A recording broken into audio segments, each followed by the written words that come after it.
अहिले यो आउने हप्तामा नै कक्षा 11 र 12 को परीक्षा हुने सन्दर्भमा लिएर मैले हजुरलाई एउटा जिज्ञासा राखेँ कि बच्चाहरूले परीक्षा दिन्छन् अनि परीक्षा दिइसकेपछि रिजल्टको बेलामा चाहिँ उनीहरूले यदि सोचेको अनुसार रिजल्ट भएन भनेदेखि विभिन्न किसिमको समस्याहरू आउने, चिन्ताको अवस्था हुने, धेरैजसो मानसिक रूपमा चाहिँ बढी समस्याहरू देखा पर्ने र अनि कहिलेकाहीँ त कति बच्चाहरूले त जानेर वा नजानेर वा के भन्ने अपरिपक्व निर्णयको फलस्वरूप जिन्दगीलाई नै टुङ्ग्याउने पनि गरेको तपाईँले सुन्नुभएको छ होला नि होइन? अब कति पत्रिकाहरूमा पनि आउँछ। यसलाई चाहिँ हामीले कसरी यसलाई कम गर्न सकिन्छ होला वा विशेष गरी त्यो बच्चाहरूलाई तपाईँ के भन्न चाहनुहुन्छ जो चाहिँ अब एसएलसी दिएकोहरूको पनि अब 1-2 महिनामा रिजल्ट हुनेवाला छ होइन? 11-12 पनि जाँच दिएर रिजल्ट पर्खिरहेका हुन्छन्। त्यो एकदम ठुलो प्रतिस्पर्धामा भएका र रिजल्ट कुरिरहेका विद्यार्थीहरूको लागि तपाईँ के भन्न चाहनुहुन्छ?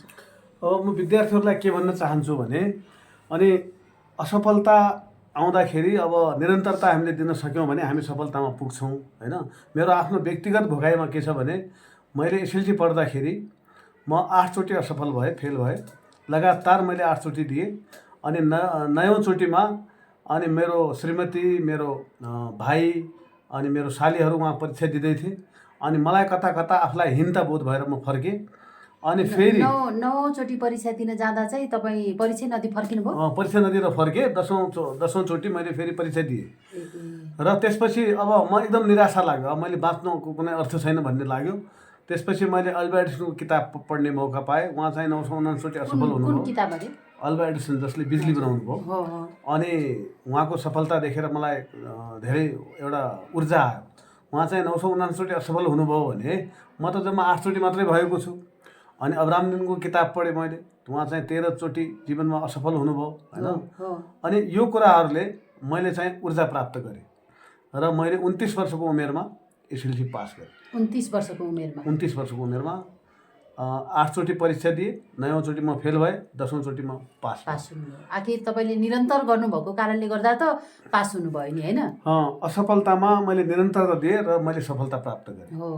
अनि तपाईँको लक्ष्य पनि डगमगाएको थिएन नि, जुन एसएलसी पास गर्ने भन्ने लक्ष्य थियो होइन?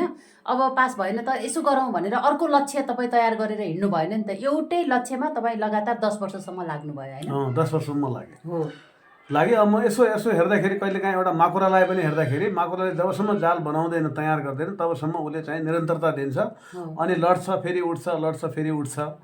अनि यो कुराहरूले मलाई ऊर्जा दियो र पहिलोचोटि पास भएका होइन मेरा साथीहरूभन्दा मैले आनन्द बढी प्राप्त गरेँ किनभने म 10औं चोटि पास भएँ। दोस्रो कुरा हामी के पाउँछौँ भने त्यो बेला हामीले असफल विद्यार्थीहरूको लागि, छात्रहरूको लागि अनि आमाबाबुहरूले गर्ने कर्तव्य, साथीभाइहरूले गर्ने कर्तव्य अनि सबैले तिमी त खत्तम भयो, अब तिम्रो बाटै छैन, तिमीले त समाजमा लाज गर्यौ भनेपछि त्यो बेला एउटा एकदम ताजा पीडा हुन्छ।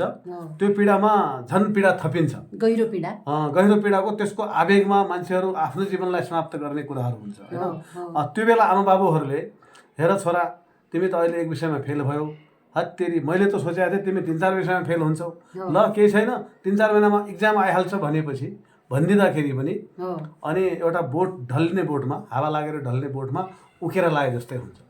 अनि त्यो एउटा व्यवहार साथीभाइहरूबाट, त्यो व्यवहार आमाबाबुबाट, त्यो व्यवहार आफ्नो साथी मित्रहरूबाट प्राप्त भयो भने अनि मान्छेमा एउटा आशा र एउटा विश्वास पलाउँछ र धेरै आफ्नो जीवनलाई समाप्त गर्ने अवस्थाबाट उनीहरू चाहिँ मुक्त हुन्छ। हो, त्यसैले नि मैले यहीँबाट अभिभावकहरूलाई पनि विनम्र अनुरोध गर्न खोजेँ कि हाम्रो बच्चाहरूले चाहिँ सफलता पाएको बेलामा मात्रै अँगालो हालेर चाहिँ मेरो बच्चा भनेर भन्ने होइन कि असफल भएको बेलामा नि तपाईँकै बच्चा हो नि त।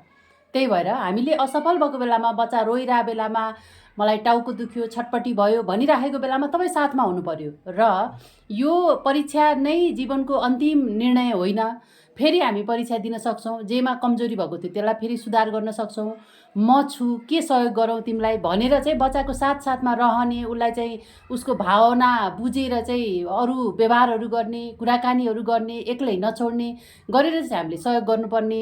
तर हाम्रो नेपाली समाजमा चाहिँ कस्तो भयो भने सफल भएको बच्चालाई चाहिँ अँगालो हाल्ने, असफल भएकोलाई चाहिँ अरूले पनि भनिरहेका हुन्छन्, त्यसैमा चाहिँ बाबाआमाले पनि वा अरू जुन ठुलो मान्छेहरू छन् उनीहरूले भनेका हुन्छन्। यो चाहिँ हाम्रो गलत तरिका हो कि हामीले चाहिँ दुःखमा परेको असफल भएको व्यक्तिलाई पो सहयोग गर्ने हो नि, होइन? सफल भएको त त्यसै नाचेर हिँडिरहेको हुन्छ नि, खुसी भएर हिँडिरहेको हुन्छ, होइन? यो चाहिँ हामी सबैले बुझ्नुपर्ने हुन्छ कि अभिभावकको माया चाहिँ स्वार्थी माया हुँदैन नि त, होइन? त्यो भएर चाहिँ हामीले बच्चा खेर गइसकेपछि चाहिँ ल यस्तो भनेर म त धेरै जोडसँग रोएको थिएँ भनेर भन्नुभन्दा त्यो बच्चाको जीवन कसरी रक्षा गर्न सकिन्छ, बच्चालाई हामीले प्रोत्साहन गरेर अर्को परीक्षाको लागि कसरी तयार गर्न सकिन्छ भनेर चाहिँ हामीले त्यसतर्फ चाहिँ सोच्नुपर्छ, होइन? हजुरलाई कस्तो लाग्छ? अर्को कुरा हाम्रो एकदम राम्रो हो, त्यो कुरा ठिक हो। अर्को कुरा हामीले सफल व्यक्तिहरूकोलाई पनि हेर्नुपर्ने हुन्छ र असफल नभएर असफल व्यक्तिहरू पनि कुनै कुनै मान्छेहरू, अब त्यसको अर्थ मेरो पढ्नु हुँदैन भनाइ होइन, तर 7 क्लास पढेका मान्छेहरूले पनि बिजनेस व्यापार गरेर 20-25 जनालाई रोजगार दिएको छ। कहिलेकाहीँ पढेका मान्छेहरूले रोजगार खोज्नुपर्ने, अलिकति होइन पढाइमा सफल नभएर उनीहरूले चाहिँ रोजगार दिएको कुराहरू पनि छ। अनि त्यसकारण हरेक परिस्थितिमा आफूलाई थाम्न सक्नु, रोक्न सक्नु र सहनशील हुनु नै जीवनको ठुलो सम्पत्ति हो। सहनशीलता भन्ने कुरा चाहिँ जिन्दगीमा धेरै महत्त्वपूर्ण छ होइन त? हरेक कुरामा, पढाइमा मात्र होइन कि पेसामा पनि, होइन? आफ्ना दैनिक क्रियाकलापमा पनि सहनशीलता जुन क्षमता छ यो चाहिँ एकदमै महत्त्वपूर्ण छ। एकदम।